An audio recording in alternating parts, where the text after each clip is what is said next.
Your Majesty at your service. Welcome to Fair King Talks. Thank you for tuning in to another episode of my podcast. It is not by force. This week, I had an amazing conversation with Aisha on Monday's episode of Tapping Into Your Greatness. And I'm telling you guys, if you are not listening to it live every Monday at 6 to 7 p.m. UK time, then you can always catch up with the episodes on my YouTube channel, Fair Queen Talks. The only thing is that the episodes of Tapping Into Your Greatness are not uploaded on the same day it goes live on the radio. So you're going to have to wait for this week's episode to go online. The thing that got me and stood out to me while speaking to Aisha is the fact that her life journey was so authentic, and she really discovered what she enjoyed, and the things that she is doing now is really an extension of her talent and of the things that she truly enjoys doing. So her current business model allows her to do the things that she enjoys, like Pilates, fashion, well-being, and now planting. I shared with her that throughout the years, I've seen many of my peers and friends become entrepreneurs in various fields, and it is so amazing to see others do well. It gives you the confidence to think, I could do that, or if I did, I would succeed too. Being around entrepreneurial individuals can rub on you in a positive way. But whenever I thought about what I wanted to do growing up, there was so many options and I couldn't really pick one thing to concentrate. And at every age, priorities change, and what you think you want also starts to be different. On the first season of this podcast, I shared with you that many years ago, I thought I wanted to start a YouTube channel. So I bought my camera and equipment during a Black Friday sale and got a really good deal. And let me tell you, that camera has not been used a lot since. But when it came to researching ideas for how to start my channel and making the artwork, it was all very exciting. But to actually make content that I was happy to post was not easy.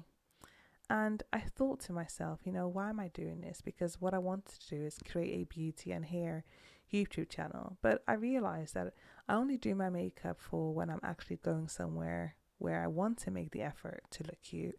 And when it comes to my hair, I love my afro, kinks and curls, but most of the time I have protective styles like braids or crochet. And both of those things are not enough to consistently create content, in my opinion. So the whole idea or concept to create content based on what's popular or clickable didn't sit well with me. I enjoyed the early days of YouTube, 2010, when people genuinely created videos to inform others. But now with financial incentives for creatives, the authenticity can sometimes be questioned. A small disclaimer though, I do think if the content creator's message and the brand values align, there's no problem. Go get your coins. But I say all this because I was trying before to force myself to do something that I genuinely wanted, but I didn't find a way to do it that was authentic to me or that suited my style. So on this episode, I want to talk about the fact that we shouldn't do anything by force, and that we should focus on authentically and organically grow into the best versions of ourselves. The concept of fake it until you make it is a way for us to have confidence while experiencing imposter syndrome.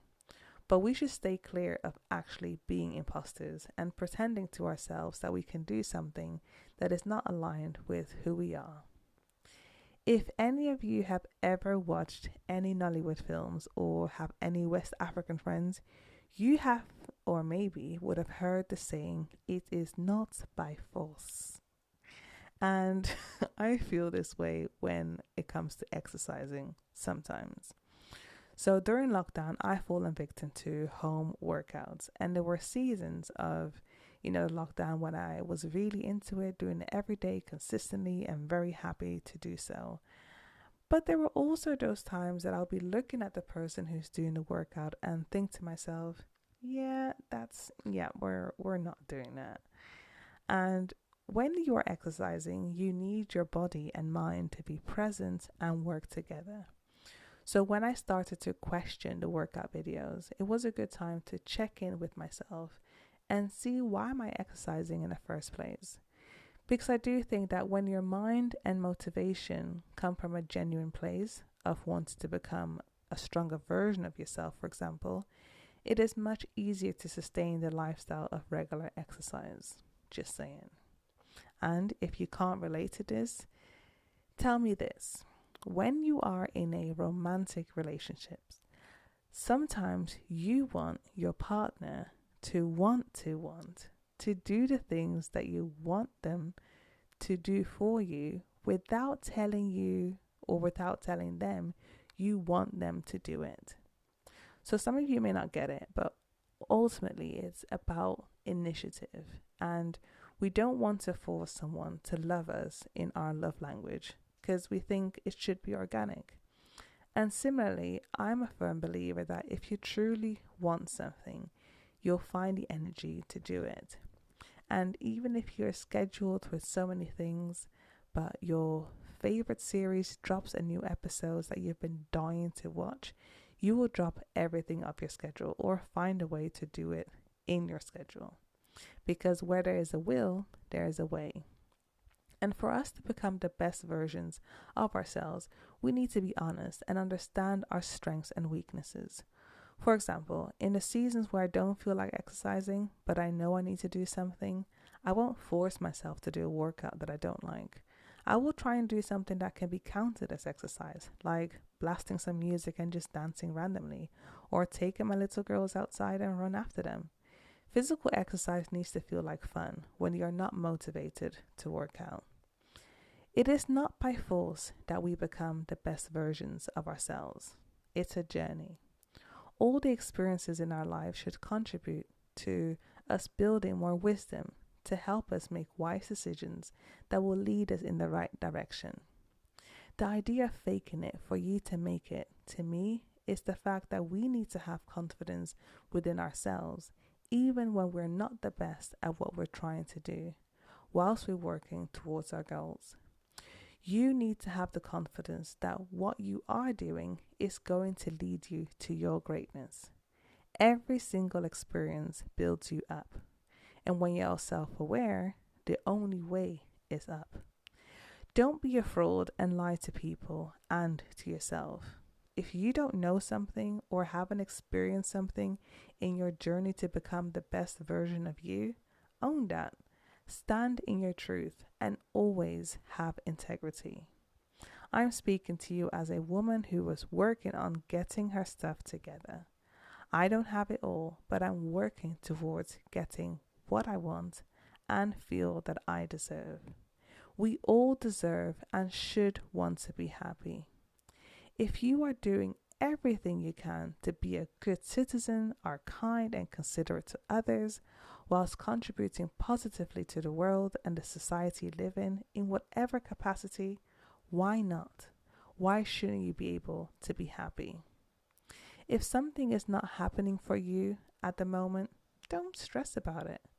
Everything that is happening to you serves a purpose. You may not understand it now, but at some point, you will appreciate everything. And trust me, everything, even those things that you like, I could do without, you will appreciate the purpose of it. So, trust the process and journey of life that you're on.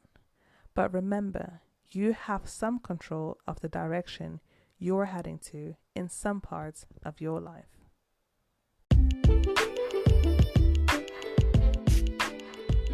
At the end of each episode, I address the queendom. It is not by force that things will go your way. Trust the journey of your life. Seek wisdom instead of stressing. Be open to reframe and reshape how things can look like. Have confidence in yourself and own the stage you are in now. Have confidence until you make it. And then let no one dim your light. Thank you so much for listening to Therapy Talks. See you next time.